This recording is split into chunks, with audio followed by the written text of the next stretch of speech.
Actually not evil, but it pays the bills. Welcome to episode 73 of the Hipsters United podcast. My name is Chris, and joining me this week are Jason. Hello. Alex. Hello. And returning special guest Susan. Hey. Susan is back on the podcast because she had a chance to see the band play live in Dallas, Texas last weekend. So let's go ahead and start there. Susan and Jason, both of you made it to the Dallas show. Susan, why don't you start us off? Tell us about the show and how the band compared to the last time you saw them, which I believe was in Austin back in, was that September? Yeah, we saw them in September. And so we drove up to Dallas to see this show. What was the name of the festival? It was the Christmas festival for... How the Edge Stole Christmas. How the Edge Stole Christmas. And it was an interesting Dallas area alt-rock crowd. I mean, I'm always struck by... I've lived in Austin for going on 6 years now, and I'm always struck by really how out of touch I am with everyone else in America. And everyone, like... alternative music fans. I was just kind of floored by I don't know what the average modern rock fan looks like these days. I don't know. Meaning what in the crowd? Well, I mean, I guess just lots of teenagers. Like when I think of like modern rock listeners or people who like indie music or whatever in Austin, I think about, like basically hipsters. But these were, like goth kids and stuff. I'm like, wow, I haven't seen you in so long. Because Austin's just this weird little bubble, I guess, of, I don't even know how to describe it. Well, what other bands played there at this Edge Stole Christmas show? It was Jimmy Eat World, Cage the Elephant, and what was the other one? Civil Twilight. Civil Twilight. Yeah, the kids seemed to be... There were lots of teen girls with shirts for these other two bands, Cage the Elephant and Civil Twilight, neither of which I can say I've ever heard. But, it was kind of cool. There were lots of young people there. There were lots of guys with misogynistic T-shirts there. Always a great thing for a show. I know. So it's a good icebreaker to have a show. We got there, I don't know, we probably got there while Cage the Elephant was on, I think, and we just kind of walked around and checked out the scene and randomly approached people who looked like old school Smashing Pumpkins fans and made them feel uncomfortable. But then we caught part of Jimmy Eat World, who I had never seen. They were okay. I mean, they're, I guess, what do you call them? Pop rock, I guess. Yeah, they're I not like really Jimmy my World. favorite. I don't know. I think I've seen them live once, and it was quite a while ago. But yeah, they're not what I would expect to attract the heavy goth crowd. Yeah, no, there were definitely some Jimmy Eat World super fans there for sure. I saw several of them, and I always was really annoyed by their song, that big hit song, "Little Girl." What's the name of it? Is that the actual? Yes. Yeah. That song. Not a fan. But did I just drop out? Nope, you're here. Okay. So yeah, it was it seemed like people were really enjoying Jimmy Eat World. We were down in the front. I think we were in the 8th row, and it just seemed like there were people who were just like rocking out to Jimmy Eat World, really loving that. And they played a Christmas song, and then Jason and I got all excited and started saying, well, maybe Billy will play Christmas Time. And which didn't happen. Yeah, but I was hoping the same thing. I hope the same thing every year, every time there's a show around Christmas time. But, I mean, I was thinking about this today, actually. I don't know how they could really represent that song with the current lineup. Not that the band isn't talented, but just when you have the standard guitar, bass, drums lineup. I mean, just if you think about Christmas time, I don't know. I could have seen them doing it on the 20th anniversary tour with the strings and everything. I think that would have been beautiful, but I don't know. Well, they'd almost have to, I think, play to a backing track, which is essentially what they're doing with the Fellowship. So, right. I guess you could, but. And they did that with Disarm earlier also, so. Yeah. So, Sorry. so no, I was so the Pumpkins came on, we started talking to people around us. And there were clearly some people that were just really excited, had never heard the band before, it's always funny when you're talking to Smashing Pumpkins fans. They're like, or, the average fan, not the super fan, they're like, yeah, they have this new drummer. He's really young. And we're like, yeah, about that. At what point is he not a new drummer anymore? I know he'll always be young because he's younger than Billy, but he's been the drummer now for a pretty decent amount of time. Well, he is 20 now. Yeah. So he's no longer a teenage drummer. That's right. So, the band started, and it was pretty interesting to see the reactions of the people around us. There was like two reactions, I would say. One reaction was just totally rocking out. There was this guy beside us. He had, he was like a shaggy looking dude. He had a ponytail and a mustache, and he just took his shirt off and was just like going crazy. And then, the people that we had talked to, there was a couple that had said they were really excited to see them and they'd never seen them before. And the girl, I feel like her face was just rocked off. She left in the middle. I feel like it was just too loud and too intense for her. I don't know if it was really what she was expecting. And there were lots of people that left, that walked out, that were clearly there to see other bands. But then the people who left were just really into it. They were really, I would say for me, it was the most I'd seen a crowd into the Pumpkins, at least the people who were there, since I saw them in 2000. But I don't know. It was a seated venue too, right? Yeah, it was a seated venue. Yeah, when I saw them in 2000, it was also a seated venue. Maybe that's why I'm drawing the comparison. I just think it's hard to get the energy up in those venues, so that's interesting. Yeah. No, I felt the energy was very good. And this guy that was beside us, okay, I guess I'll tell a joke on Jason. Jason has this ongoing joke, I guess, that before encores, people should say, Smashing Pumpkins. And this guy, it just seems so obvious. But hold on, Susan, yeah. I have to explain why. Because you'll go to shows and people do chants at the encores, and the chant is always like, Pumpkins, yeah, pumpkins, which sounds horrible. And so I thought, this other chant is so obvious, people should be doing it. Anyway, resume. So this guy, I don't know, we had been joking about it at some point earlier, and I don't know if he had heard us saying it, or if it was just a work of the gods, but he starts saying, Smashing Pumpkins, clap, clap, clap, clap, clap. And he was standing right next to me, and I was like, oh my God. He's going insane, and other people start saying it, and we're just going crazy. And I even forgot out. We forgot. We caught Billy's pick. I was super excited, and this was all at the exact same time. And, yeah. So they ended the set with Cherub Rock and Zero. Billy throws his pick right to Susan. We're scrambling around on the ground. I pick up the pick.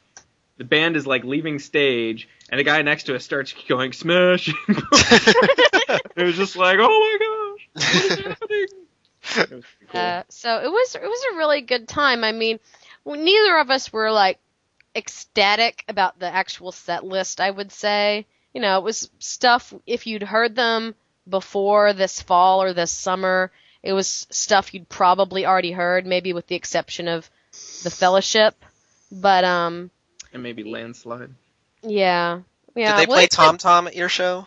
Yeah, they did. Yeah. And we'd heard that also in Austin, but I do feel it sounded better this time around for sure.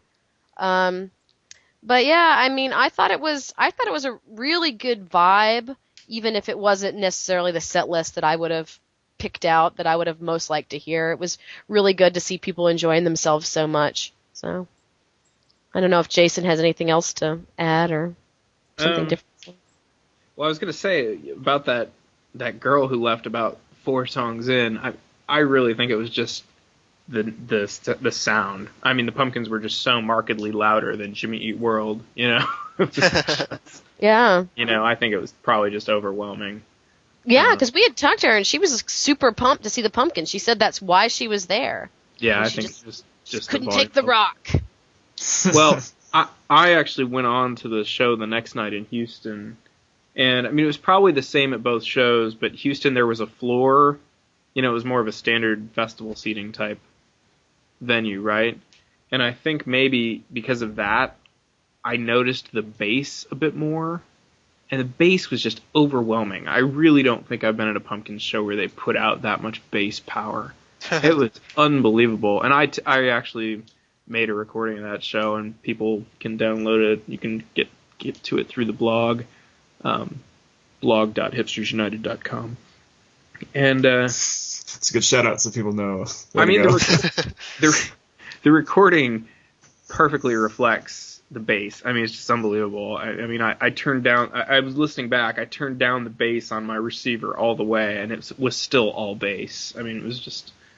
I couldn't believe it. Were the other bands like that too? I assume it was another festival-y type show, another Christmas something in Houston, or was no? it... Jimmy Eat World did not overpower the entire venue with bass. That was a Christmas though, wasn't it? It was, what was that one? It was Buzz Festivus. Oh God. Yeah. Very No obvious modern rock. title. I don't know why everyone is laughing. Yeah, and they did not play Christmas Time at that show either, unfortunately.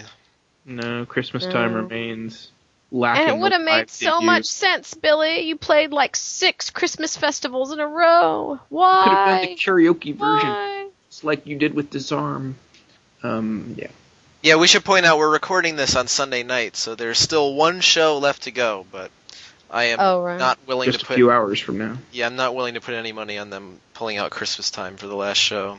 No. You don't think Billy's been saving it for Viejas Arena and the WREX the Halls Fest? No, I mean, I know he's probably excited about being a part of he Rex didn't the play Halls. it at Buzz Festivus.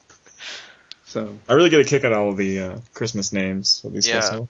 I mean, the Almost Acoustic Christmas, which is the one that was on Saturday night, that's just like an old standard at this point. They've been doing that for years. All these other ones, I would guess, are much newer.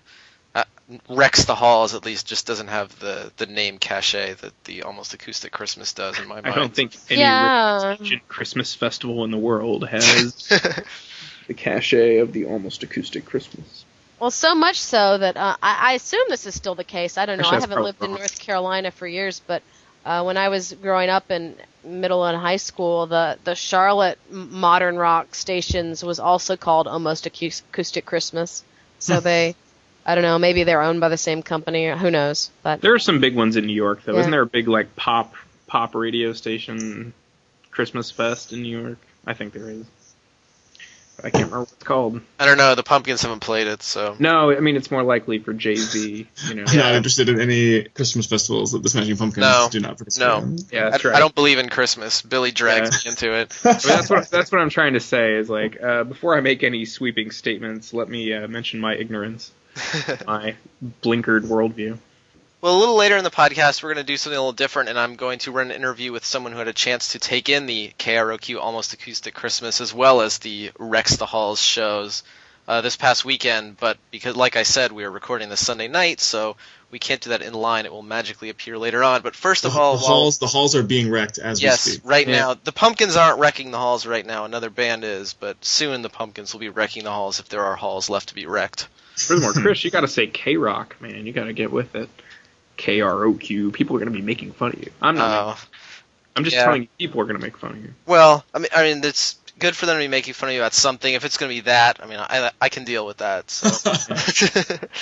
But before we signed off here and took it over to the interview, I wanted to bring up Billy's recent embrace of Facebook as a means of communicating directly with the fans. And over the past year, I think we've really seen him open himself up to more direct communication with fans. Earlier it was pre-show videos on Ustream, and he's been using Twitter for a while now, but I found his use of Facebook unique at least from a Billy perspective, in that not only is he answering questions from fans, which he's done in the past even before social networking, where after shows he's been allowing himself to get videotaped answering questions and things like that. He's been doing that for a few years now, so that's not out of the ordinary in and of itself. But the unique thing I've seen is that he's actively encouraging behavior that in the past he's tried to dissuade fans, specifically requesting songs and set lists. Yeah. We all know that people have been yelling out songs for Billy to play at Pumpkin shows as long as there have been Pumpkin shows where people have recognized the songs, and Billy's always either made sarcastic comments about it or pretty much made it clear he's not going to do what they say. But Billy was anticipating having some extra time before the show in Albuquerque this past week, and not only did he solicit requests for songs he could play solo acoustic, but he actually played 99 Floors, which was mentioned by a couple of Facebook followers, and I'm going to guess was something that he didn't already have worked up, and at least he may have gotten the idea of that from the people who mentioned it on Facebook. But Alex, I know you've asked Billy a few questions on Facebook. How does this give and take that he's doing directly with the fans, how does that impact your engagement with the band? I think it's totally awesome, and I have never felt like more of a fanboy. Like reading Billy's answers to these questions, I'm just on the edge of my seat in a way that I haven't been in like 10 years, I think. And I don't know what the difference is. Like, when I was a teenager and there would be a magazine interview with Billy Corgan, I would devour every word and like reread them, 30 times. And now when there's an interview in a magazine, I sort of skim it. Like, it's not as captivating to me. But there's something about the direct engagement with the fans that just, I think, is fascinating. And I hope that other people feel the same way, because it seems like a cool way to keep people engaged. And I imagine for Billy, it's kind of a bizarre thing to ask a question on Facebook and have hundreds of people respond within 30 minutes. I mean, he even did the old, like, come up with a set list we should play. Like, here's all the songs that the band knows. Like, make up your own set list, which is something people have been doing for years, but something that I don't think Billy Corgan has ever directly encouraged. Yeah, I mean, it makes me, I'm just imagining, like, celebrities at a party together being like getting drunk and asking questions on Twitter or Facebook to see, like, who can get the weirdest responses from their fans, and it's just not an experience that any of us can relate to. So I'd love to hear. I would just love to hear him talk about it more. But as a fan, I think it's totally engaging, and I also think it could have. He got a little snippy with some of the fans, but it could also have the result of, I don't know, like, I want to sort of go out on a limb and say raising the level of discourse online, because I think it's a lot harder to be really snarky, or as Billy has been saying, spinarky about someone, or it's really hard to be really mean to someone's face, and it's very easy to be mean behind someone's back.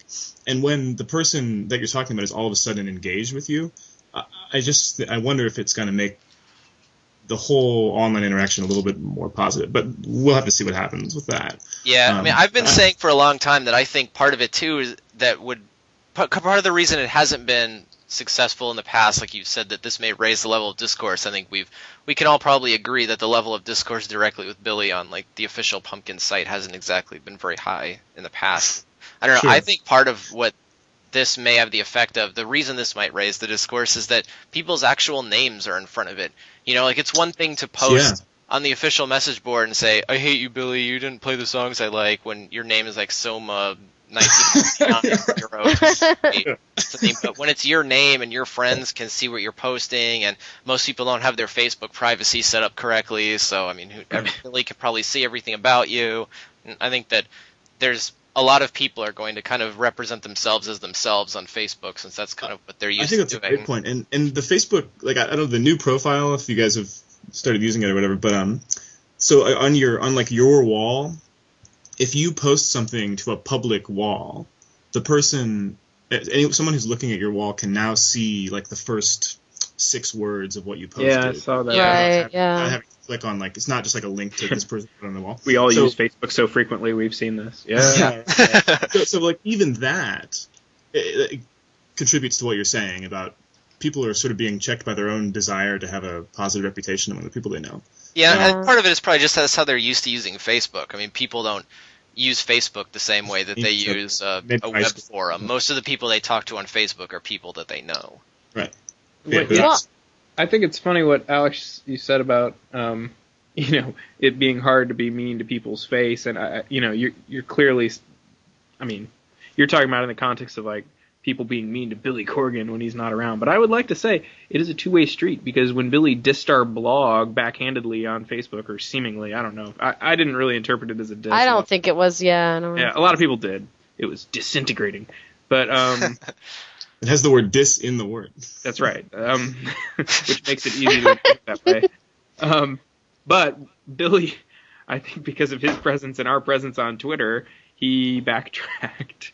You know what I mean? So I was thinking it's like a two-way street, right? He didn't, when he has a means of directly communicating with us, he was like, hey, didn't quite mean that the way it sounded, Yeah. Which is totally cool also, I think. Yeah. And it's not even just... Go ahead, Susan. Oh, sorry. I was thinking, a few podcasts ago, I can't remember if it was the first one that I was on. I think it was the first one I was on, where we were talking about the Pumpkins' sort of public relations and how they're disseminating information about Teargarden, and is it effective or not, blah, blah, blah. And I was kind of railing, I'm not sure everyone agreed with me, but I was kind of taking the stand that, I didn't think their use of Twitter and their website in the forms they were existing then were very effective. It strikes me that what he's doing in Facebook is a lot more effective. Good PR for him, better, the fans feel more connected, but then again, if he doesn't want, it doesn't have to be that the fans are up in his face all the time. If he wants to stop asking questions for a week or two, he can, I just think it's really good, because I was kind of dissatisfied with the way that, I guess, Carrie Brown was communicating information through the Twitter and the website. I felt like I wasn't really connected enough. I wasn't really receiving enough really good info, and I think this is an improvement. I'm happy with this new direction on Facebook. I really am. Yeah, even just I kind tell of... Carrie, I think he's doing a fine job. Carrie, go. Aw, sorry, Carrie. You're a chill bro. Even just before shows where Billy says, yeah, we're here in Los Angeles, getting ready for a great show. I mean, even that kind of thing just cool. gets people excited about, even people who aren't going to the show. It keeps them up with, oh, I forgot, they're playing a show tonight. I wonder what they'll play. And then later on he posts the set list of it. It's totally humanizing to think of them. They're like, oh yeah, he's in Albuquerque waiting for the show to start buying antiques. yeah, buying antiques, watching the Jets get trounced on Monday Night Football. Right. I'm a Patriots fan, so I was quite excited about that. I'm very dismayed to see that Billy was rooting for the Jets because he liked the comedic stylings of Rex Ryan, but that's another podcast in and of itself right there. In addition to Susan mentioning that, this gives Billy the freedom to dial it back, I was going to say in response to Chris talking about Billy inviting the sorts of feedback he's not really invited anymore, I think Facebook provides an easy forum to invite that feedback and then to ignore it without actually hurting anyone's feelings. Oh, yeah. If you invite everyone to suggest songs, it's easy to then ignore them all, or to just pick the one song you want to play out of 100 songs that are suggested, right? Just go, oh yeah, 99 Floors, that's great. After 100 songs have been thrown out. Well, even the most brilliant thing was when he said, everyone come up with a set list that we could play. Here's the songs that we know. Because, you knew he wasn't going to actually get a set list from one of the fans. Billy cares too much about putting on a good show for that. But no matter what he does, if people actually followed the rules, quote unquote, and used the songs that he said, oh, he did this one first, just like I suggested. Yeah, right. Oh, he played I-7th. I'm so happy. That is the perfect slot. I thought that was also an interesting way to force you to realize. I try to come up with a few, and nothing that you come up with is totally different than what they do. Right. So it was sort of made you realize that there's a lot of it's easy to be like, oh, they should play these unreleased tracks from 1989, but it's not. Yes, they should learn 4 times as many songs as they've learned. I don't know why everyone doesn't see that. But I did after whatever the show was. Chris is laughing. Whatever the show was where he performs after asking that, I wanted to go back and look at this proposed set list by fans to see if anyone's proposal matched the set. Because you'd almost think that, the rules of chance would... Oh, yeah, there were definitely enough people posting that... And I think a lot of people did kind of take it seriously. There were some that were just like, yeah, play Whir, and then play East. Actually, that's funny. Someone did mention East, and Billy said he does still know how to play that song, and then, posted some of the lyrics from it. The problem when he responds in the comments is it's very hard to find those. Cause I know, I just happened to see that, and I thought that was really cool. I'm a big fan of all the old, 1989 stuff. Oh, it used to be awesome. That's Yeah, Chris, you got to keep using that. Can I call it your Netforian voice? You my HU Spinark voice. Yeah, that's right. Your HD voice. The other thing that I want to say about Facebook too is kind of weird to me in a way, because I guess people have criticized both Facebook and Twitter for being kind of soundbite-ish. Perhaps Twitter, obviously more so. And it's weird to me that.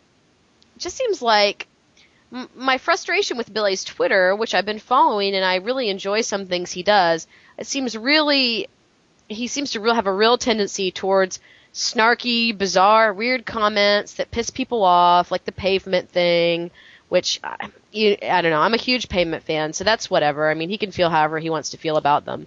But just like, Twitter always seems to like kind of drift into negativity, but Facebook already seems to be like more positive, and of course as soon as I say this there'll be a huge shitstorm over there, but it's interesting to me that like these two social media sites that are, you know, similar in some ways, different in a lot of ways, that like the one is like, I don't know, the one is, he seems to be so much more engaged with fans and positive, and then the other one he's reserving for all his like bizarre chemtrail angry comments, you know? I don't know. It's those extra characters. Yeah. Well, the extra characters on Facebook let us all get his jokes. Where on Twitter, there's not enough characters for us to get the jokes. Let me throw out this crazy fact that I discovered when the news came along that OK Go was going to open for the Pumpkins in, was it Phoenix?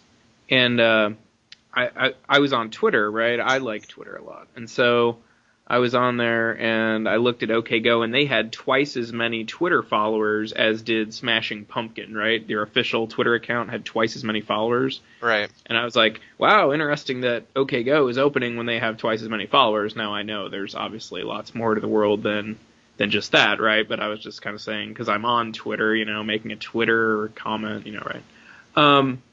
But the official Pumpkin Twitter replied to me and said, most Pumpkins fans hang out on Facebook.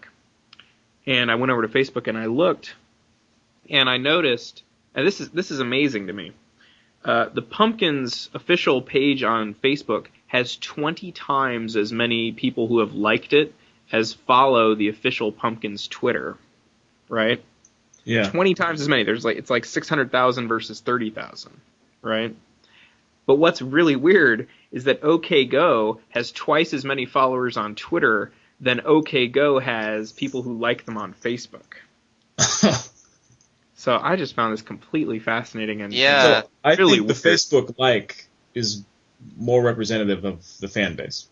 In what the way? Pumpkins fan base, you mean? I think like if you're asking, I actually want to say the OK Go Twitter thing is a factor of them already being totally plugged into new media and doing those videos that people like to watch. Yeah. And I'm assuming, I mean, we could go back and figure this out, but I'm assuming maybe getting on the ground floor of Twitter and having some buzz. Like there are certain people who have 1 million Twitter followers, and sort of the only reason they have 1 million is because they were like one of the first celebrities to have Twitter. So I'm wondering if like there are actually more Pumpkins fans than OK Go, which makes sense because that's why Pumpkins would open or would headline the show, and the Facebook thing is a better proxy for like size of the fan base in reality. Yeah, I mean, my perception is that, you know, when people are setting up their Facebook profile, it's like list your favorite bands. Yeah, right. Right. So Smashing Pumpkins is your favorite band, you put it on there, right? Whereas Twitter is like you follow somebody because they make interesting Twitter updates. Right. You know what I mean? So that ties into what you're saying about OK Go. I mean, they're famous for their viral creation expertise, right? So it makes sense that OK Go's tweets would be totally rad, and that people would be following OK Go. But they on link Twitter, to awesome right? videos. Like that they would voluntarily sign up to see what OK Go was saying that was so crazy on Twitter. And it also makes sense that, you know, all these children of the 90s would put Smashing Pumpkins as their favorite band or one of their favorite bands on Facebook, right? Yeah. So it makes sense, but it was just radically different. You know, it was so different. I just couldn't. Stunned. Well, one thing that Billy has mentioned a little bit, and he's hinted around on Facebook about it, but there's going to be a new Teargarden release strategy or something related to Teargarden is going to change in 2011 from what they've been doing over the past year. And he said that he's going to announce sometime early in the new year what that change is going to be. But before we get going for the evening, I was wondering if any of you guys wanted to speculate on what you think those changes might be.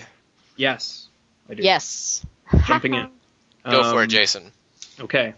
I think, like I said, speculation. I have heard nothing. I have no sources on this. No secret HU sources. My guess is it revolves around some sort of communication from the studio Like it's starting to do, watch us record a song, watch us perform live from the studio on a more consistent basis, some sort of formal, consistent, like, Teargarden studio updates thing. I think the time has come for that. I think that's what it is. And I'm gonna contrast that with what I think it's not, which is I think it is not a change to the number of songs. I think it is not a change to the way they're distributing the songs. I think it is not a change to the frequency with which the songs are coming out. And when you see people speculating, I think almost all the speculation has been that it will be one of those things. And I think the reason, without being a jerk, I think the reason that most of the speculation is those things is that those are the most salient factoids about Teargarden.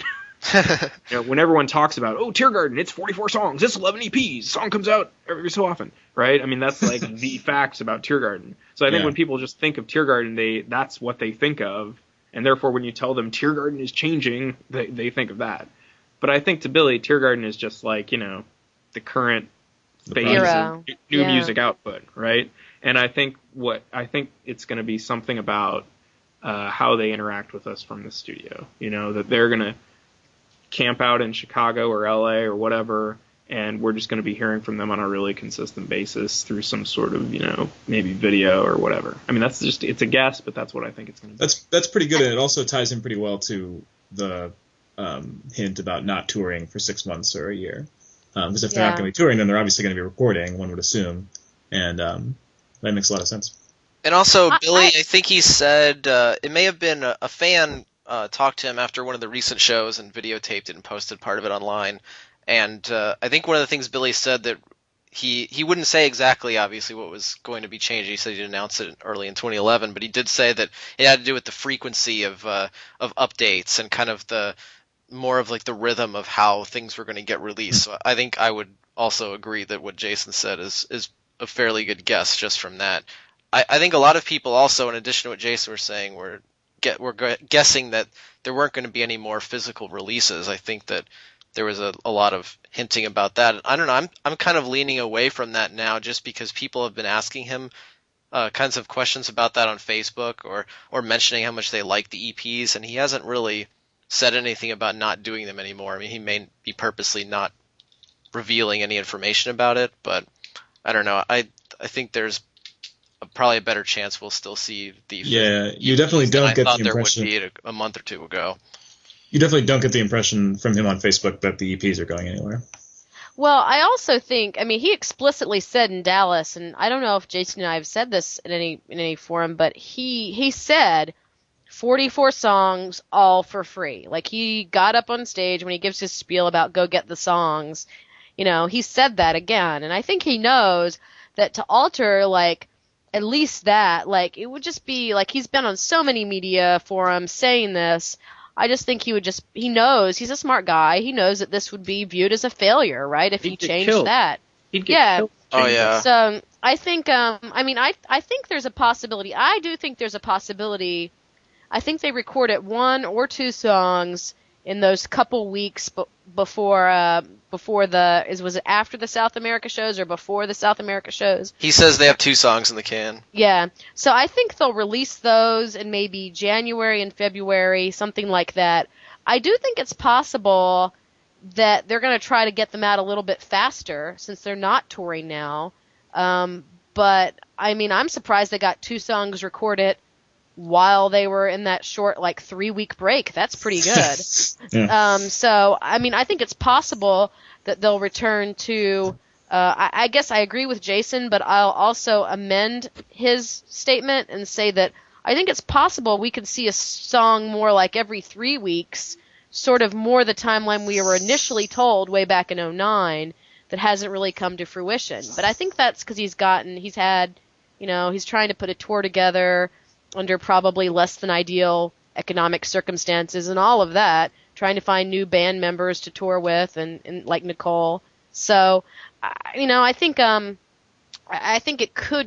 pace could speed up. Another thing that leads me to believe that he's not going to start charging for the songs is that in that interview that the fan did and videotaped after the show, he complained for a good minute or two about the music industry and how the price that these record labels are charging for songs is too high, that he thinks that $1 or $1.20 or something like that is too much to expect people to pay for a song, and that he thinks that there is a price point, like something like a quarter, where people wouldn't even think about whether or not to buy it or not. It's just a price point where if you're even considering checking it out, you would just pay it. Yeah, he said that in an interview recently. Yeah. No, I think, to change any of those fundamentals, the freeness, the 44 songs, the 11 beats, I think he'd just get absolutely killed. Yeah. And it would be an admission of failure, and I don't think he views the project as a failure yet or wants to go about making a change as drastic as that yet. I think that's part of the reason he did this project, right? Like, over time, an extended project. I mean, he said when he started this that he would learn from this process. And I think doing it this way gives him the flexibility to change it up, as he goes. And I think a lot of the fans who are saying, he's not going to do this, he's going to stop the EPs, he's just going to release an album. I think it's based on nostalgia, right? And I mean, people certainly in the comments, I have some sympathy for this. Like, I remember the days where I would wait, I'd go to my record store, I'd get the album, I'd open it up, I'd smell the fresh CD smell, I'd read all the lyrics, and I'd pop it in, and I'd listen to it on my headphones, and I'd listen to it another 50 times. I kind of get it. But at the same time, I'm actually finding that it's really interesting now that all the songs, we have 8 songs, or 10 if you count the bonus tracks. It's pretty interesting to go back through, queue it up in iTunes and listen to everything in order. And I'm finding it to be more enjoyable than I would have thought as a way to kind of consume music. And I'm thinking, especially after these first 2 EPs, something is starting to gel for me where I'm just enjoying it more than I was, 6 months ago. I don't know if that makes sense, but, Susan, I totally agree. I mean, I think to describe it as nostalgia is right on, and it's fine that we all had those great experiences of buying an album and driving home and listening to it, but that's just not the world we live in anymore, and everyone puts the music on their computer, and everyone is online and networking, social networking, and getting new stuff at them every day. And it makes so much sense that the method of distribution from a band would match the way we all live and work now. Jason had that post about the possible confusion about what the track list order is for Teargarden. And even that is sort of cool now. There was a time when people were really offended by people reordering tracks on their computer or making their own mix CD. But I think now it's part of the experience is figuring out in what order do you like the Teargarden songs to be. Okay. And it's just totally and then you could argue about it on Facebook with other people. I just like listening to Song for a Son over and over again 10 times. Yeah, ordering. I'm on board with that. I totally would awake my mind with the Mormon choir at the end. Yeah. Would awake my mind, would make my mind. Would make my mind with Mormons. Okay, I thought maybe this is too tangential to bring up, or maybe it's too dickish, but I have to bring it up anyway. Okay, so Jimmy Chamberlain was just on this radio show with Shaman Durek Verrett, right? Right. And I made this post about it, and I excerpted a quote Jimmy made. And, okay, there was this other thing Jimmy said, and I didn't excerpt it because I just thought it was too dickish, but maybe this late in the podcast I can just say it and people can do whatever, right? Okay, late in that program, probably about 50-minute mark, I'm just guessing, Jimmy starts talking about how his daughter is into records. And he says, he's talking about the tangible experience and this is why people hate digital music. And he actually talks about how he walked in on his daughter staring at album covers and how he thought, and it was in a positive light, he thought this was great or something. And it was I'm just sitting there thinking, Jimmy, this is the exact opposite of the thing you said in that Rolling Stone piece in reaction to Billy, right? The 90s were a decade when people sat around and stared at album covers and thought about Kurt and Billy. I effing hated the 90s, that's almost a direct paraphrase from him in Rolling Stone, right? And I swear to you, go listen to the last bit of this program with Shaman Durek Barrett, because Jimmy's yeah, my daughter's staring at album covers. It's so sweet. I mean, Everything changes when you have a kid, Jason. Paraphrasing again. Oh no, I'm sure. I'm not meaning to give him such a hard time. I just couldn't believe. I was really striking, and I refrained from making a big deal out of it on the blog. But with you guys talking about the tangible music, like saying Alex is like, that's the past. This is the way it is now. Everybody's got their music on their computer. And Jimmy says something like that. He literally says, this is why people hate digital music. Yeah. Well, I mean, it's even further interesting if that sheds light on maybe the difference of approach between the way Billy and Jimmy viewed the future of the band. And maybe Jimmy is just not on board with this let's be crazy on all the time kind of stuff. Anyone else got 20 speculative reasons as to why Jimmy left the band? I think he wanted to change the band's name to Sky Saw. Is that what it is? Ooh. Yeah. What do you guys think of Sky Saw? He wanted to record more drumming with vocal incantations of shamans. I think that's. Wait, can I add one more thing about to heal the world? Yeah. So I think Jason has some history of being pretty good at predicting what things that the band is going to do. So I'm on board with his prediction. The only thing I have to add is I think the band as a live unit has been unexpectedly successful from the perspective of the band. Like, you get the impression that they didn't expect they were going to get all these offers to go in South America and Australia, and it turned out that the shows were really well received, and all of a sudden they did get the offer, so they did all that stuff. And what I would be interested to know is how the Teargarden downloads, which we don't really have access to any information about how many people are downloading these songs. I have to think that the motivation of whatever the change is going to be for the Teargarden approach is motivated in some way by wanting to raise those numbers. And what that means, I don't know. But I just think in the back of their minds, they must look at the numbers of how many people are downloading, and that's got to be influencing whatever the decision is that's been made about how we're going to do it in 2011.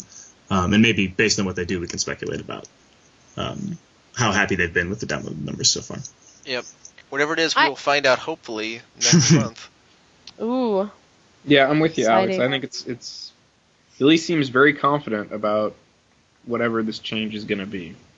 But I agree with you. I think it's in his mind. I think it's an aggressive plan to raise listenership of, whatever material he wants to put out, right? Yeah.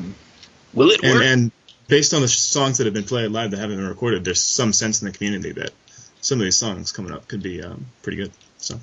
Yeah, I think those are pretty good guesses for what two songs they have in the can. They're probably two of the songs that they've been playing live fairly frequently, because we know that the full band has been involved in the recording. I'll be stunned if one of the next two songs isn't "Lonely As the Moon." Oh yeah, me too. Yeah, I think the other one is, My Love Is Winter, but I mean, I'm not as sure about that one, but I think those are the two. I think it's going to be As Rome Burns and then a remix of As Rome Burns. That's what it's going to be. As Rome Burns metal mix. As Rome Burns Mormon Choir. Ooh. Ezra Burns, exactly. Jimmy Chamberlain drumming outtake from the vault. That'd be wild. That's not happening. Damn it. Next up is our interview with Lel, who had a chance to go to many of the recent shows, and specifically here we're talking about the KROQ Almost Acoustic Christmas and the WREX the Halls shows. Lel, welcome to the Hipsters United podcast. Hey, how's it going? So you saw the band twice last weekend, first at the KROQ Almost Acoustic Christmas, so why don't you talk about that show first? Well, I've seen a few of the I've actually seen 6 of the last 7 shows. So Wow. Yeah. And the last 2, the KROQ Acoustic Christmas and the WREX the Hall show in San Diego, definitely a couple of the more awkward Pumpkin shows I've seen lately. The KROQ one especially. I've seen the Pumpkins before at those kind of mega band shows. The Acoustic Christmas was actually 7 bands. The last, I guess the big headliners being My Chemical Romance, Social Distortion, and then the Pumpkins. And the audience was kind of lukewarm through the whole thing. It kind of gave you the sense that people were there to see all these great bands, but no one was really all that much into seeing any one of them that much. Yeah, I could imagine that. I've never actually been to a show that had that many different headlining bands. I mean, obviously I've been to shows where the main act and the second act both were fairly famous, but I've never been to like a true festival type show like that. So I could imagine it would be very weird. Even if you're the headliner, you'd think most of the people would be there to see you, but when the bands all have pretty big names, I can imagine it's just kind of split between everybody. Right, and these KROQ shows are really fast-paced. The bands are on a turntable with the stage has two sides to it, and when one band is finished, the turntable spins and the next band comes on like almost immediately. There's maybe a minute or two of downtime between. Oh, wow. The bands. So, and most of the bands, except for the last two, were usually about 40, 45 minutes or so set times. So it's really fast-paced. They keep it moving, but. Yeah, I'd say the most enthusiasm that any band got was Bad Religion, and they were like the fourth to last to come on. And there are a lot of people pretty into that and, kind of punk rock moshing kind of vibe going on.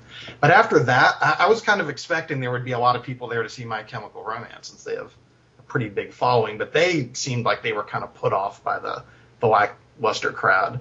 Wow. And when Social D came on, it kind of slowed down even more. I mean, that's a band that's been around for a long time, has a lot of really well-known, iconic songs.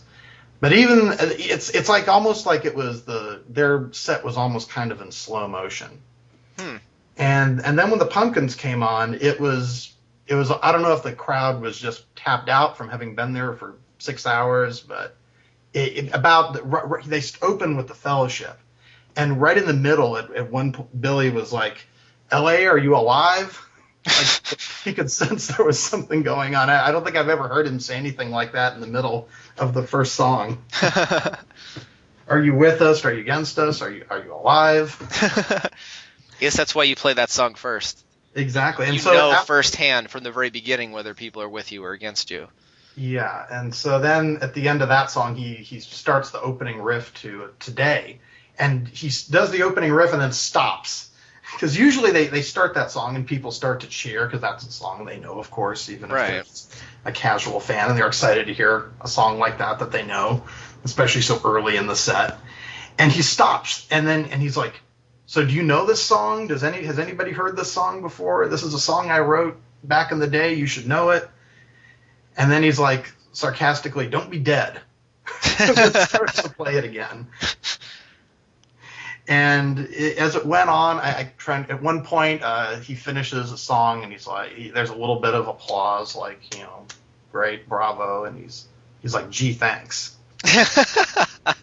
Like, I think I see some people rocking in the back. Oh yeah, way back there. And then he I think it was after Tarantula, he did a shtick, the shtick about his son Jason. I think he did that at the last time they played in LA at the Sunset Strip Festival, where he brings out the kid in the mask, except he brought him out in a Chicago Bulls mask and started going on about how the Bulls had beat the Lakers and joking about that, which went completely flat. Really? And people were just kind of like, what, the Lakers? Do we even care about that?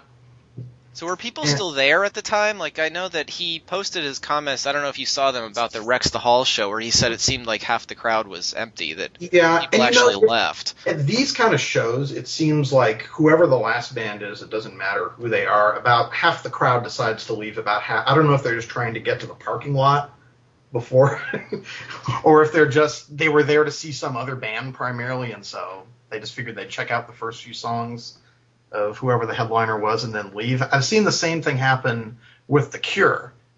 I've seen it happen with Muse at the last Acoustic Christmas I went to, where you would think people would be really into this big, well-known band, and then they just sort of lose interest in the last half hour. But I'd say about around halfway through the set, I looked around, and it seemed like there were a lot of empty seats. Yeah. And more so, I was paying more attention at the WREX the Hall shows, because that show wasn't quite as many bands. It was more like 5 or so, I think. Actually, I think there were 10 bands at Acoustic Christmas and 7 at WREX the Hall, so I didn't get there for the really early ones.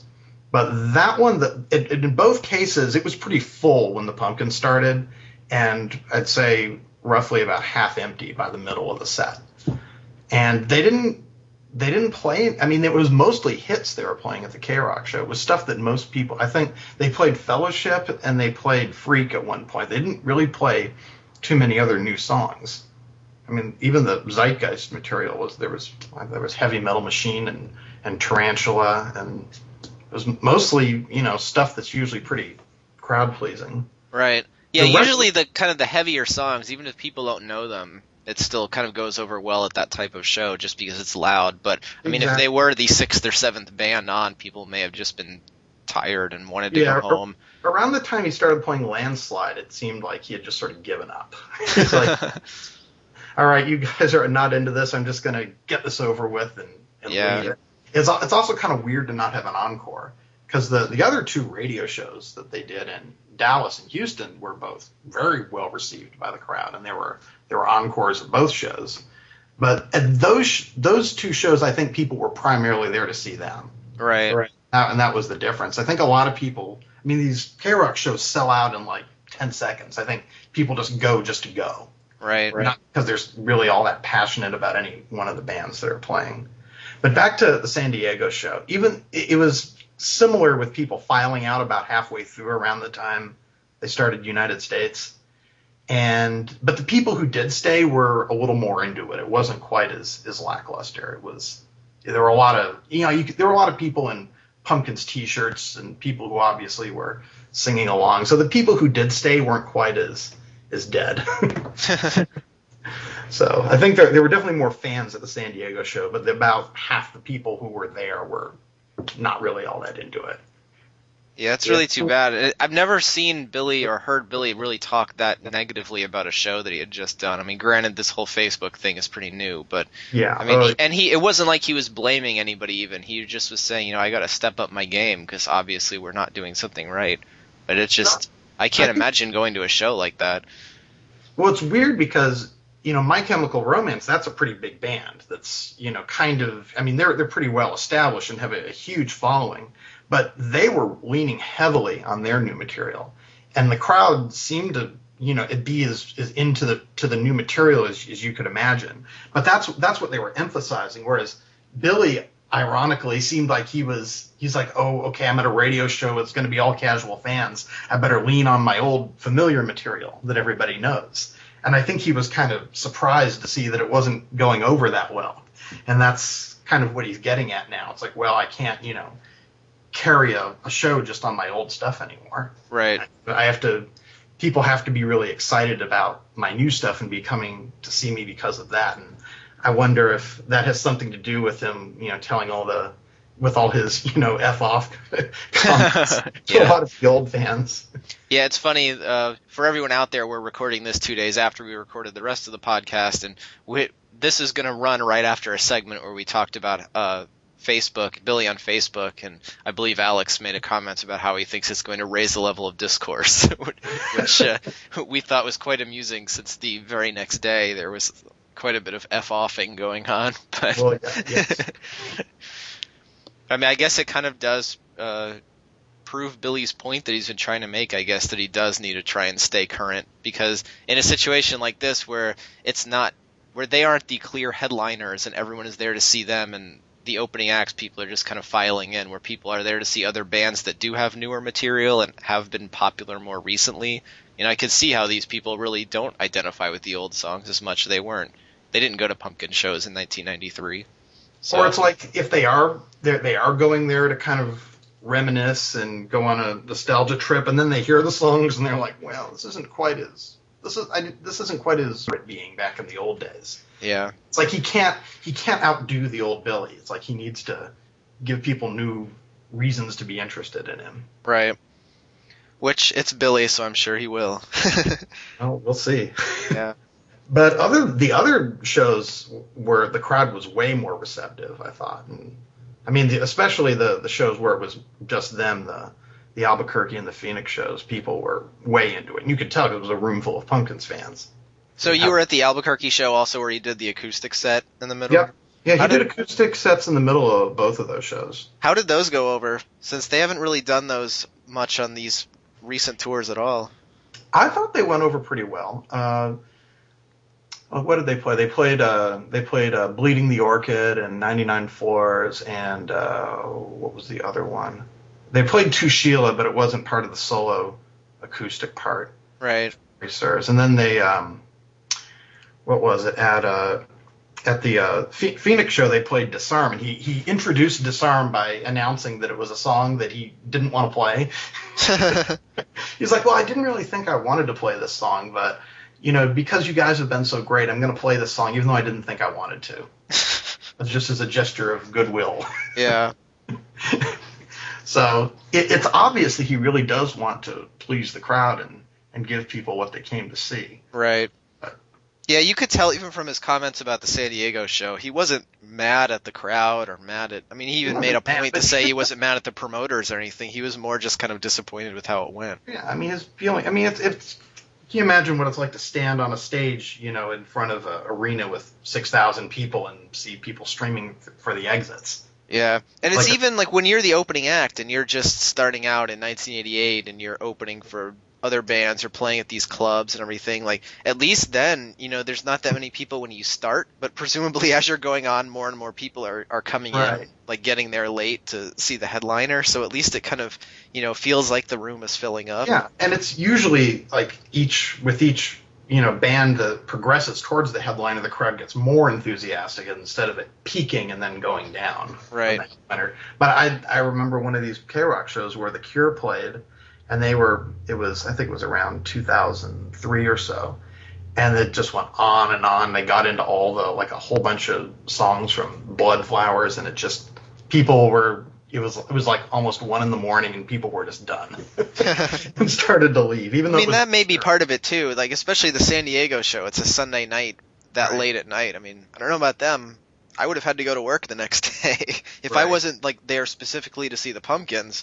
I may have also just stayed for a couple songs and then headed out.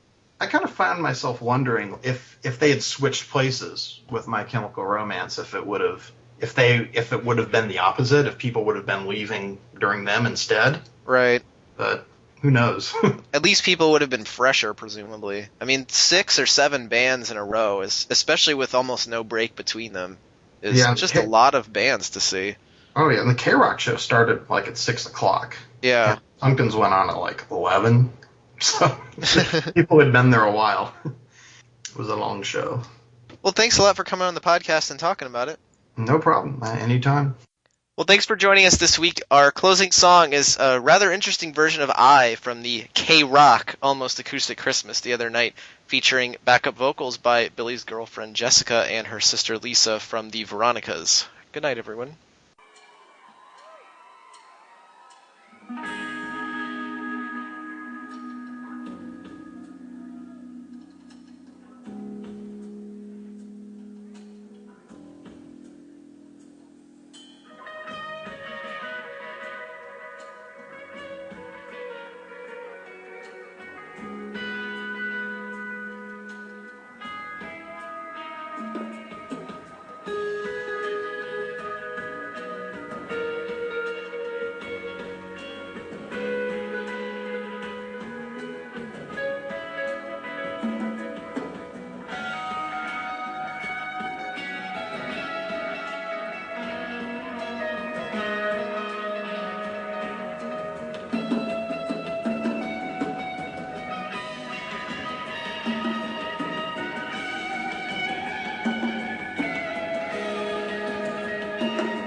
Think of me.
'cause I hate, but I'm not, but I want, 'cause I want to mind. Is it anyone that I can't sleep? All I have is get to me. Is it anyone that I found peace around you? Time till the gates of heaven, see myself beaten down. Turn away from the eye.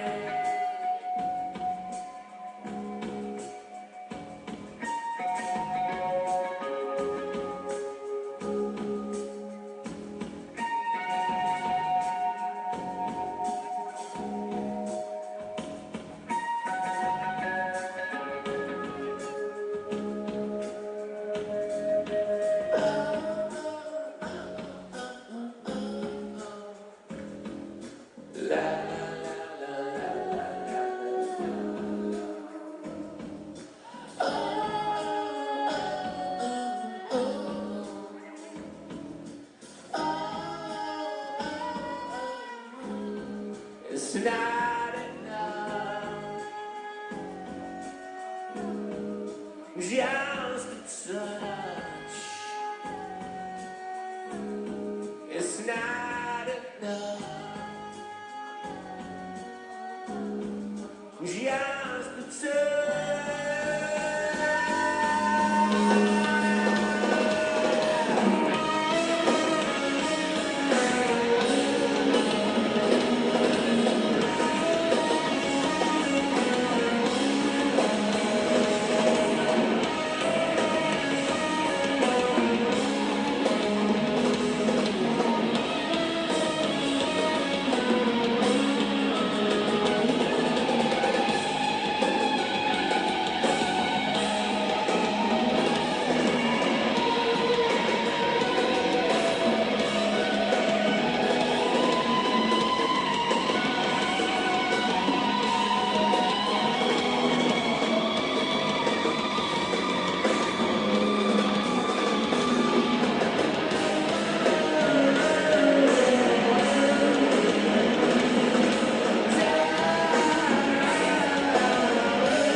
Just at least Arabassa from the Chronicles thing.